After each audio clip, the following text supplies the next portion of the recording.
Bagaimana jika kita sudah pernah berbuat tatoyur, menganggap sial kepada guru karena tidak tahu? Apakah masih ada kesempatan untuk masuk surga tanpa hisab dan adab? Sekarang saya mau tanya, para sahabat dahulu berbuat syirik enggak? Lalu kemudian masuk Islam dan bertaubat kan? Kalau memang dahulu tidak tahu, sekarang sudah taubat, Allah maafkan. Berarti kewajiban kita sekarang memperbaiki yang akan datang dengan banyak-banyak beramal saleh.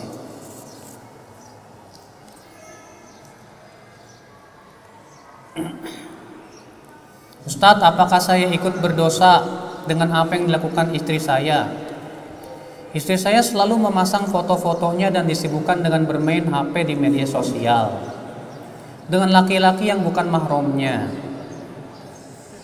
Saya sudah sering menasihatinya tapi dia tidak menghiraukan. Sedangkan saya menginginkan istri saya menjadi istri yang salehah.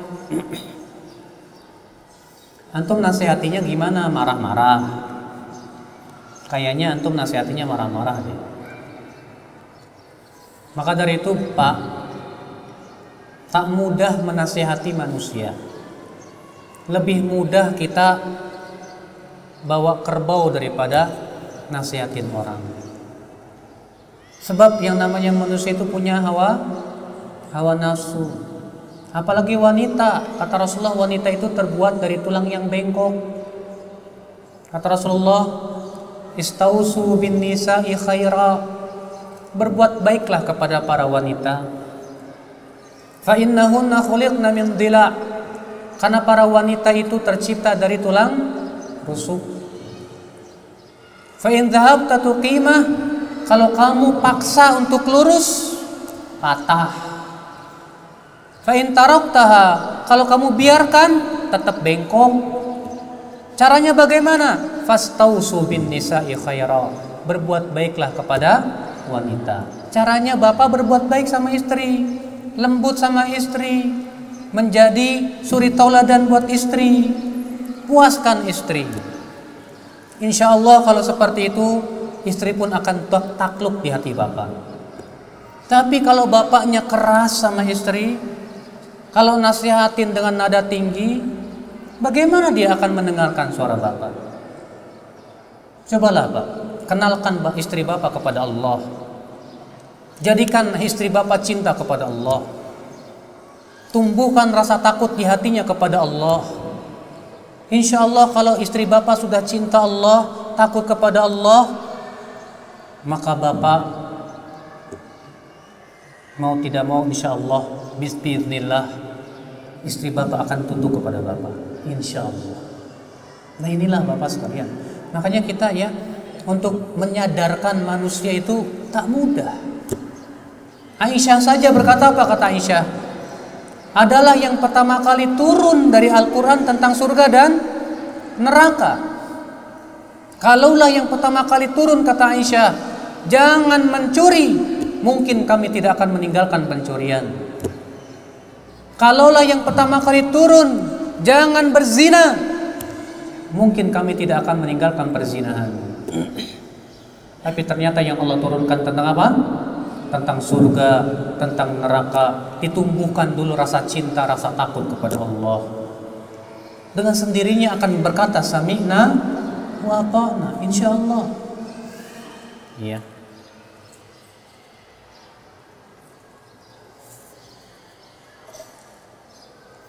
Bolehkah kita melakukan ibadah dengan pamrih? Pamrih karena pengen diberi surga. Pak, yang namanya surga itu adalah merupakan keridhaan Allah. Kalau Allah ridho kepada hamba, Allah masukkan dia ke surga. Berarti kalau kita minta surga, tidak ada ya, tidak bertentangan kalau kita mengharapkan ridho Allah. Bukankah Rasulullah SAW bersabda, man shoma ramadhana imanan wa ihtisaban, siapa yang berpuasa Ramadan karena iman dan berharap pahala. Tuh lihat, berharap pahala. Berharap pahala boleh. Maka kalau bapak beramal saleh mengharapkan surga, silahkan. Karena surga konsekuensi dari ridho Allah Subhanahu wa taala.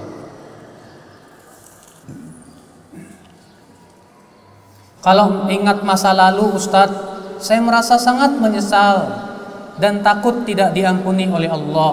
Mohon nasihatnya. Bagus. Tapi jangan sampai menyeret antum putus asa dari rahmat Allah. Kalau antum menyesali dosa yang telah lalu, bagus. Itu tandanya antum bertaubat kepada Allah. Tapi kalau itu menyebabkan antum berputus asa dari rahmat Allah, maka itu yang menyebabkan antum semakin berbuat dosa di sisi Allah. Maka menyesal bagus, tapi harus disertai dengan pengharapan yang besar kepada Allah dan husnudzon kepada Allah. Ya. Wathilah bin Al-Asqa, seorang sahabat Nabi, pernah mengunjungi seorang tabiin yang sedang sakit menuju kematian yang bernama Abul Aswad. Kemudian Wathilah bertanya kepada Abul Aswad, "Wahai Abul Aswad, bagaimana hatimu kepada Allah sekarang ini?" Kata Abul Aswad, "Aku berprasangka baik kepada Allah." Kata Wathilah, "Bergembiralah, karena aku mendengar Rasulullah bersabda, ana inda dhanni abdi bi." Aku mengikuti persangkaan hambaku kepadaku. Berarti kita harus menyangka yang baik kepada Allah, bahwa Allah akan mengampuni dosa kita asal kita betul-betul apa? Bertaubat kepada Allah Subhanahu wa taala. Apa setiap umat yang bersyahadat akan masuk surga sedangkan kita diwajibkan setiap hari bersolat? Bagaimana umat yang tidak setiap hari bersyahadat? Bersyahadat. Apakah setiap umat yang bersyahadat akan masuk surga sedangkan kita wajib setiap hari bersyahadat? Bagaimana umat yang tidak setiap hari bersyahadat? Maksudnya sholat ya. Ini masalah yang berhubungan dengan masalah apakah orang yang meninggalkan sholat itu murtad dari agama Islam atau tidak. Pembahasannya sudah saya sebutkan tadi. Iya. Kalau saya lebih berpendapat kepada pendapat yang mengatakan bahwa beda antara orang yang meninggalkan sholat sekali-kali dengan orang yang tidak mau sholat sama sekali. Kalau orang yang meninggalkan sholat sekali-kali belum dikafirkan. Tapi kalau dia sudah tidak mau sholat sama sekali, nah ini yang masuk dalam hadis Nabi SAW, siapa yang meninggalkan sholat maka ia akan kafir. Ya. Karena orang ini meninggalkan sholat sama sekali. Masa sih mau sujud kepada Allah meletakkan jidatnya di tanah aja nggak mau? Ini orang sombong kan? Mau sujud kepada Allah nggak mau. Ini orang sombong. Ya. Bagaimana orang diruqyah sementara dia tidak minta diruqyah? Kalau tidak minta diruqyah, kemudian ada yang meruqyah dengan tanpa diminta, boleh. Misalnya antum lagi sakit, ditanya sama teman antum lagi sakit ya? Iya. Ya udah deh, saya ruqyah sini. Ya antum diem aja, silakan aja. Antum nggak minta, nggak masalah. Karena Rasulullah SAW pernah didatangi malaikat Jibril. Apa kata malaikat Jibril?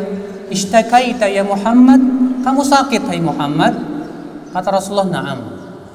Kemudian mereka Jibril pun meruqyah Rasulullah SAW. Boleh. Atau antum minta ruqyah untuk orang lain, bukan diri antum, boleh. Misalnya antum datang kepada orang yang suka meruqyah, "Mas, itu saya punya teman dia sakit, tolonglah diruqyah dia." Boleh? Boleh. Karena ini bukan untuk diri kita tapi buat orang lain.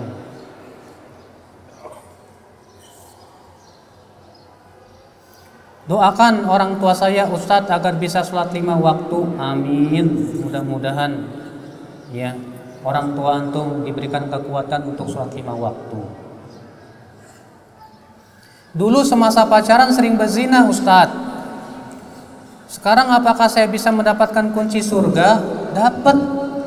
Kalau antum betul-betul taubat dan antum sekarang betul-betul mentauhidkan Allah.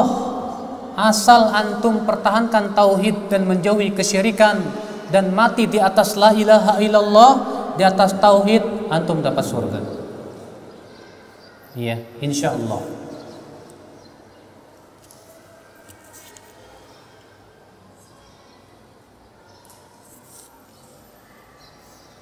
Apa yang dimaksud dengan ubudiyah? Ubudiyah itu artinya ibadah.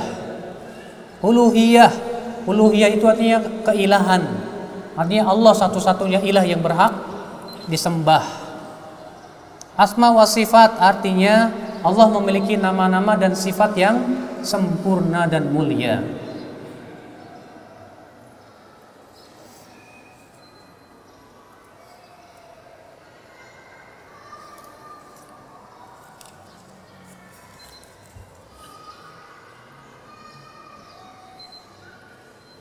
Saya terkadang berbuat dosa, Ustadz. Apa yang harus saya lakukan untuk segera menghapus dosa-dosa saya? Yang pertama, taubat. Yang kedua, segera beramal saleh. Karena Rasulullah SAW bersabda, "Wa atbi'is sayyi'atal hasanata tamhuha." Dan ikutilah perbuatan buruk dengan perbuatan baik. Niscaya perbuatan baik itu akan menghapusnya. Kalau antum jatuh ke dosa, segera bersedekah. Antum jatuh kepada dosa, segera berwudu, sholat. Antum jatuh lagi berbuat dosa, segera antum membantu orang yang susah. Demikian setiap berbuat dosa, segera taubat, kemudian apa? Hapus dengan amalan saleh. Amalan saleh.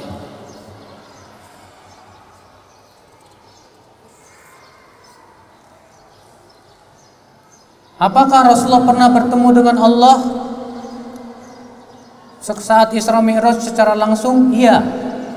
Namun yang diperselisihkan apakah Rasulullah melihat Allah atau tidak. Yang ada dalam riwayat Muslim, Aisyah pernah bertanya kepada Rasulullah, "Hal ra'aita rabbak?" Wahai Rasulullah, apakah engkau melihat Allah ketika Isra Mi'raj? Kata Rasulullah, "Nurun anna arah." Ada cahaya, bagaimana aku bisa melihat Allah? Maka pendapat yang rajih, yang kuat, Rasulullah tidak bisa melihat Allah ketika Isra Mi'raj. Kenapa? Karena Allah hijabnya cahaya. Tapi nanti di hari kiamat kaum mukminin akan melihat Allah di surga.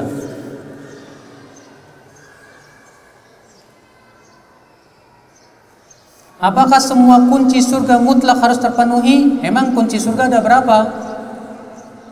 1, yaitu syahadat la ilaha illallah. Jadi kalau pertanyaan antum semua kunci surga harus dipenuhi, kuncinya cuma 1 masalahnya, yaitu mengucapkan la ilaha illallah. Karena ada riwayat yang mengatakan wanita pelacur yang memberi minum pada anjing kehausan masuk surga. Iya, karena dia punya kuncinya. Kunci la ilaha illallah untuk masuk surga. Dan hadis itu pun tidak menyebutkan bahwa pelacur ini langsung masuk surga, belum tentu. Kunci surga itu Pak hanya sebatas memberikan jaminan bahwa dia pasti surga. Tapi belum tentu apakah ia diadab atau tidak. Bisa jadi diadab, bisa jadi tidak kalau memang dia melakukan dosa-dosa besar. Kalau ternyata ia tidak diampuni, diadab dulu, baru setelah itu masuk surga. Tapi kalau Allah ampuni, ia tidak diadab, langsung masuk surga. Tapi yang penting dia sudah punya kuncinya. Apa itu? La ilaha illallah. Iya.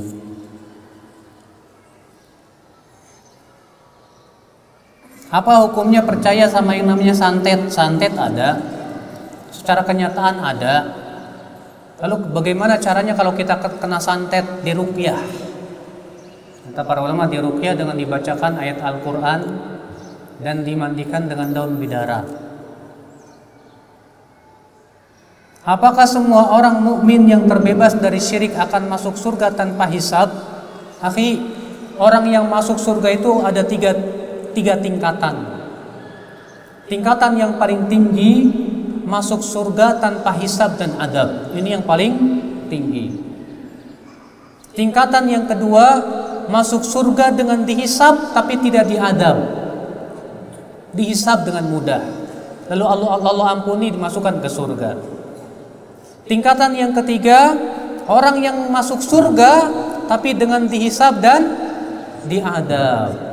Setelah itu diangkat dari api neraka dan dimasukkan ke sungai surga. Lalu kemudian penduduk surga pun mengguyurnya dengan air surga. Lalu ia tumbuh menjadi manusia yang istimewa. Lalu dicap di keningnya jahannamiyin, ex neraka jahanam. Masuk surga tapi ada capnya, Pak. Naudzubillah, ya.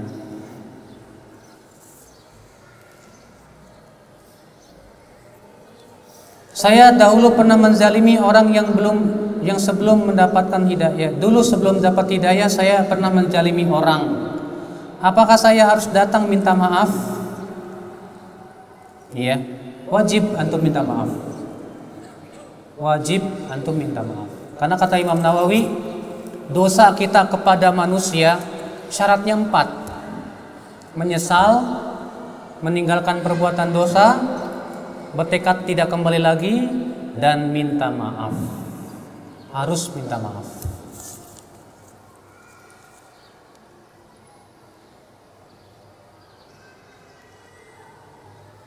Apakah ada dalil bahwa ada pintu surga buat orang yang sholat duha? Saya tidak punya dalilnya. Tapi kata Ibnu Hajar, pintu surga ada 8. Dan seseorang akan dipanggil dari pintu amalan yang ia kuat padanya. Orang yang sangat kuat ibadah puasanya, baik puasa wajib maupun sunnah, dipanggil dari pintu Rayyan namanya. Orang yang punya kelebihan ibadah sholat, dipanggil dari pintu sholat. Orang yang punya kelebihan dalam sedekah, dipanggil dari pintu sedekah. Iya. Nah sekarang kelebihan kita apa? Nggak punya. Oh, dipanggil dari mana tuh? Ya. Tapi alhamdulillah ada hadis. Kata Rasulullah, siapa yang berwudu seperti wuduku ini, lalu dia mengucapkan asyhadu an la ilaha illallah wahdahu la syarikalah wa asyhadu anna Muhammadan abduhu wa rasuluh, maka ia akan masuk surga dari pintu surga mana saja ia mau. Silakan. Silakan. Iya. Tapi kalau buat wanita lebih mudah lagi. Kalau wanita cukup 4 perkara saja. Kata Rasulullah, idza shallatil mar'atu khamsaha, apabila seorang wanita salat 5 waktu, wa shamat syahraha dan berpuasa Ramadan, wa hafizat farjaha dan menjaga kemaluannya, wa ata'at ba'laha dan menaati suaminya, qila laha, akan dikatakan kepada wanita seperti ini, udkhulil jannah, masuklah kamu ke surga dari pintu surga mana saja yang kamu mau. Masya Allah.